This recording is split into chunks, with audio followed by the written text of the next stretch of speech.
Okay, so good afternoon to one and all present here. Is I am audible to you all? Please do let me know through comments.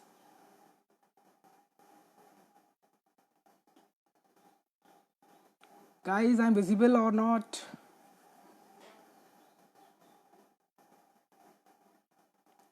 Oh, I think so. You are just joining. Okay, so one person has joined. Okay, so I'm audible and visible. Okay, Bhavish, you are the one who has come first. Okay, so hello. Good afternoon, guys.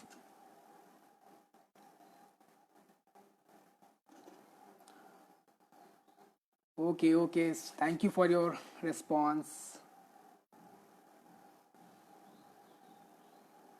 So I hope many are joining now. So I will wait for a few seconds. Okay, sir. Thank you for that respect, Tushar. Okay.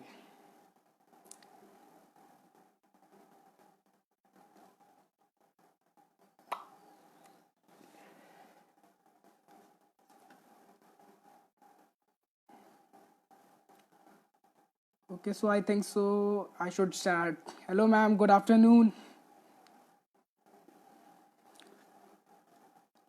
Okay, so here I'm going to start. So, hello everyone. My name is Vivek, and I am a student of class 10A from City International School. So, in this session, we are going to discuss about one of the main and important topic of civics, class 10, that is chapter number 1, power sharing. So, before starting this chapter, let us get familiar with the term power sharing. So, what according to you does the power sharing means? Please do comments and do let me know. Hello, sir. Atul, sir. Hello. Please do comments and share your opinion.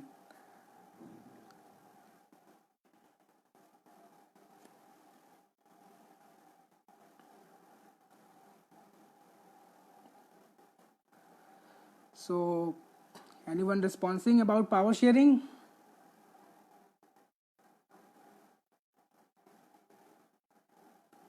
What according to you does the power sharing means?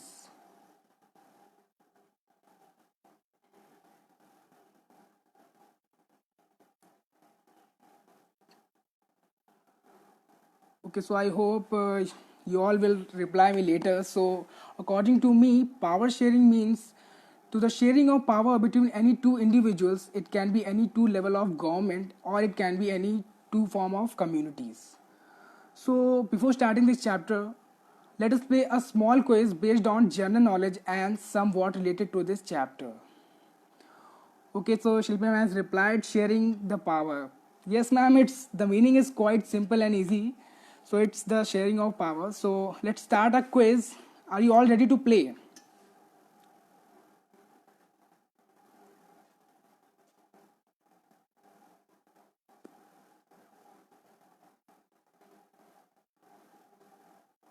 Okay, so Bhavish has also replied distribution of power. Well done.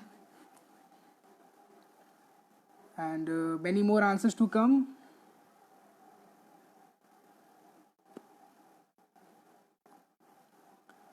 So I think I should start the quiz. Okay, so here I'm going to ask you 5 questions and you need to answer through the comment box. So let's start. So the first question for you all: in which continent does the Belgium lies? Hello, sir. Achi, sir. How are you? Good afternoon.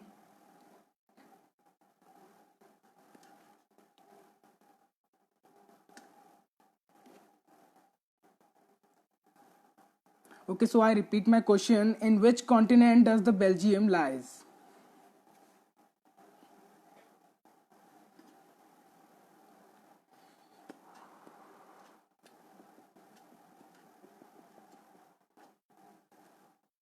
Okay, so Bhavish has said Europe. Okay, so Harsh is also favoring Bhavish. Europe, Europe. Okay, so thank you, Kamla ma'am, for your compliment. Thank you. So Anmol has also favored Europe. Okay, so I'm gonna reveal this answer. So, okay, Archie sir, you have also revealed. So, the answer to this question is Europe. Yes, The continent name is Europe, and the Belgium lies in the Europe. So now moving on to the next question. So how many capitals do Sri Lanka have? I hope everybody has read in previous classes about it. Okay, so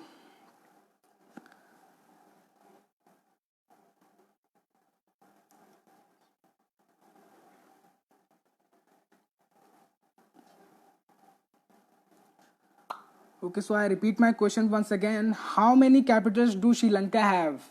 Thank you, Sunita ma'am. All the best, Vivek. Okay, I'm hoping to, ma'am, for my well.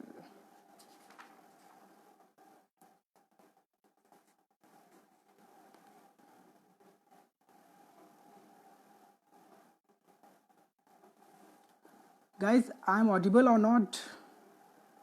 Okay, so Tushar has said two. So well done, Tushar. Great job. You're right. Sri Lanka have two capitals, namely Colombo, and the second one, that is Sri Jayawardhanepur Kotte. So now let's move to the third question. Currently, how many states are there in India? You must be knowing about it. Okay, so Bhavish has answered the previous question, Colombo. Yes, sir. Yes, Archie, you are right. There are two capitals, just I said, namely Colombo and Sri Jayawardhanepur Kotte. Okay, so I repeat my third question. Currently, how many states are there in India? Okay, so Anubhav has answered 28, 28, Tushar 28, Harsh Singh 28. Okay, Shilpi ma'am has answered the previous question, two capitals. Great job, guys. And okay, so almost everybody has answered correctly. There are 28 states in India. So now moving on to the next question, the fourth question, second last, and which state is the least populated state in India?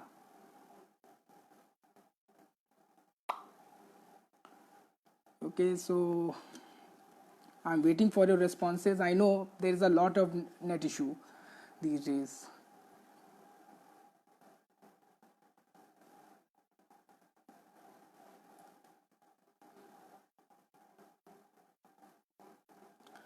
Okay, so Tushar, you are just a champion guy, bro.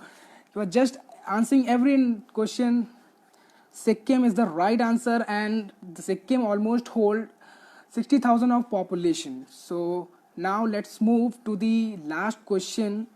How many total languages are there in India spoken?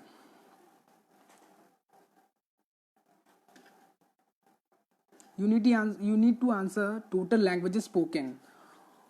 Okay, so how many languages? So okay, so guys, good going. Harsh has replied 22 languages. Okay, many more answers to come.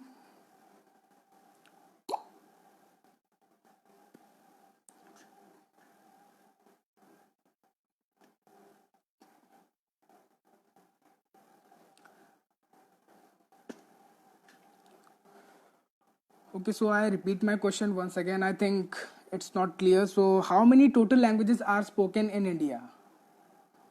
Okay, so Tushar has answered once again 22 languages. Okay, so the right answer to this question is yes, it's 22. There are 22 languages spoken in India. So now let's start with the chapter.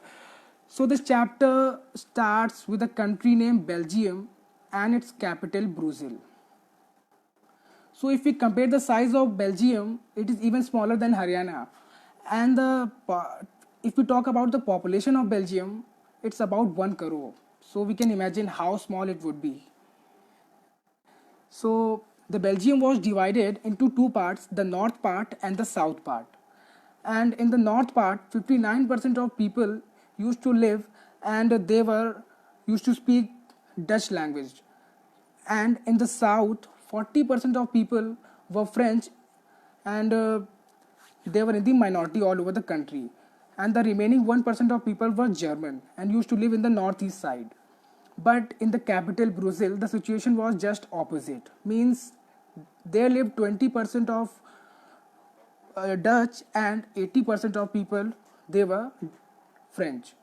So we can see in the capital Brussels, French were in the majority, and all over the country, Dutch were in the majority. So now let's see what problem that they faced. Okay, so the first problem that they faced, the French community was relatively rich and powerful than Dutch community in the capital Brussels. And the second problem was that Dutch community was in majority in a whole in the whole country, but it was in minority in the capital Brussels. So it created a lot of religious and cultural difference. So I hope till now everything is clear to you all. If yes, please do let me know so that I can move further.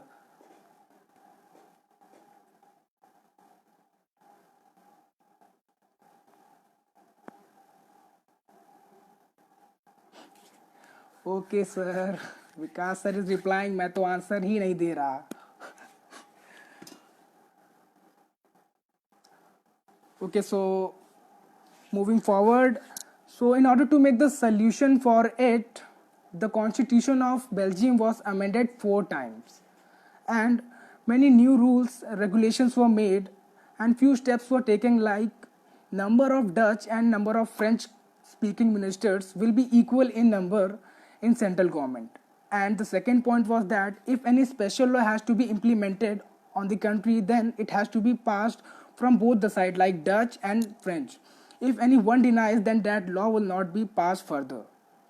The third point was that Brussels also have equal representative in the central government. And the last point, uh, okay, so many types of governments are also formed, like central government, state government, and community government. So community government was basically responsible for making laws related to language, culture, and education. So this was the whole scenario in Belgium. So we have seen the problem that emerged in Belgium and the solution that they made. So now let's move to the second example, that is Sri Lanka, and see what's happened there. Okay, so in Sri Lanka, 74% of people were Buddhist and used to speak Sinhala language. That was the majority. And 18% of people were Hindu and Muslim both and used to speak Tamil language. And the remaining 7% of people were Christian and used to speak both the language, like Tamil and Sinhala. So now let's see what problem that they faced there.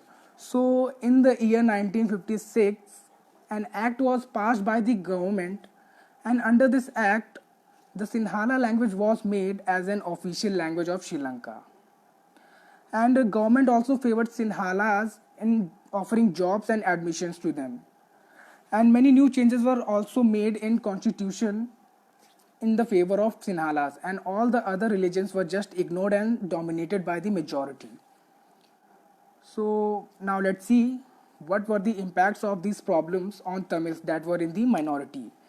So the first impact was that the feeling of alienation increased, means they were just totally ignored by the government and majority and were suppressed. So they started feeling that their basic human rights were violated, like right to equality, right to freedom, and etc. They also felt that the government don't respect about their language and culture. So now let's see how Tamils reacted towards these problems. So first they launched strikes for equality and demanded to make Tamil as an official language of Sri Lanka. But the government totally denied and just ignored them. And then they protested again and demanded for a separate country in the northeast side of Sri Lanka. But yet no response was made by government. So now Tamils were on their peak, and which resulted in civil war. So as we all know, war is the last and the final option for justice. So it also caused a huge damage on economy and social and cultural life of country. So in civil war, thousands of peoples were killed from both the sides, like Sinhala and Tamils. So till now we have observed that both the countries were fully democratic, and both the countries' citizens faced the same problem. So why did So, what do you think? Why did it happen that in Belgium there was no conflict, no war, but in the case of Sri Lanka, a civil war broke out? So, I'm waiting for your comments. So, what do you think? What could be the reason behind it? Okay, so thank you, Asta ma'am, for motivating me. And okay, so I'm highly obliged, Bhavish. Power sharing. Okay, so I have received one answer from Anubhav that power sharing is the main reason. Okay, so Kamla has also respond power sharing. Okay,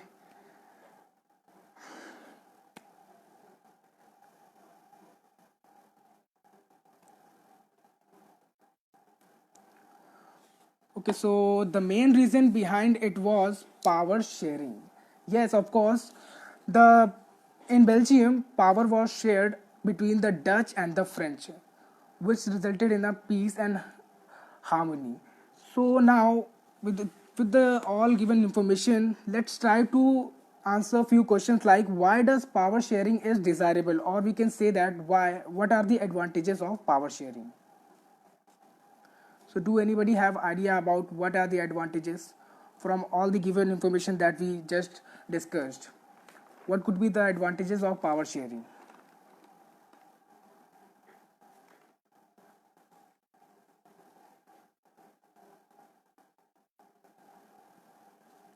Okay, so many responses are still to come.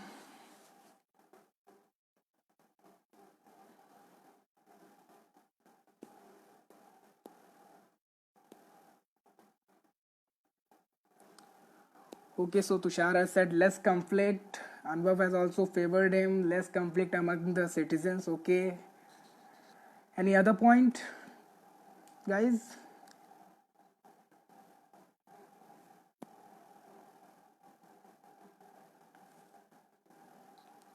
Okay, so majorly there were two advantages. Uh, First, it reduces the number of conflicts and helps to maintain the stability of government. And the second point is that it is the spirit of democracy, means the democracy form of government runs on this factor only of power sharing. As in democracy, the power is shared at different levels of government like central government, state government and local government.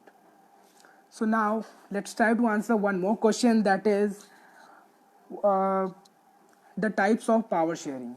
So majorly there are four types of power sharing: horizontal power sharing, vertical power sharing, and power sharing between social groups, and power sharing between two political parties. So let's talk about horizontal power sharing.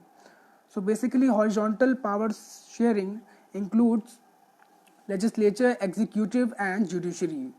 So legislatures are those governing bodies which makes law for the country, and executives are those governing body which implements these laws on the country, and judiciary is responsible for keeping the check on the proper functioning of these laws. So now let's talk about the second type of power sharing, that is vertical power sharing. So vertical power sharing includes central government, state government and local government. So central government is responsible for nationwide issues like defense, airways, etc. So the other point is state government. So state government is basically responsible for the state level issues, and the local government is just responsible for a particular district or particular city. And now let's move to the third type of power sharing, that is power sharing between social groups. So the best example from where we can understand is the reservation system of India. So in India, STs and SCs are given with the reservation so that they can get equal opportunity to stand with us. Okay, so now the last type of power sharing is power sharing between two political parties. So recently we have seen in Maharashtra National Congress Party and Shiv Sena Party, the party of Uddhav Thackeray. They both combined together to form a a single government known as a coalition government. So these were the types of power sharing, and almost every type of power sharing is practiced in India. So with this, we have ended this chapter. So if you have any doubt, any queries, so you can definitely mention it in the comment box, and I will try out to find out the solutions for it. So, and at last, I would like to thank our respected Dr. Sunita Gandhi ma'am for providing us this golden opportunity to be a part of this great platform of teaching. So thank you, ma'am. And I would also like to thank all my dear friends and respected teachers for supporting me, for motivating me. So thank you, guys. And yes, an important message that please stay at your homes, stay secure, and save life. So thank you for joining with me, and I hope this session was quite helpful. And if you still have any doubts, so you can definitely mention it in the comment box. So thank you for joining with me. I hope the session was quite helpful. Okay, so thank you.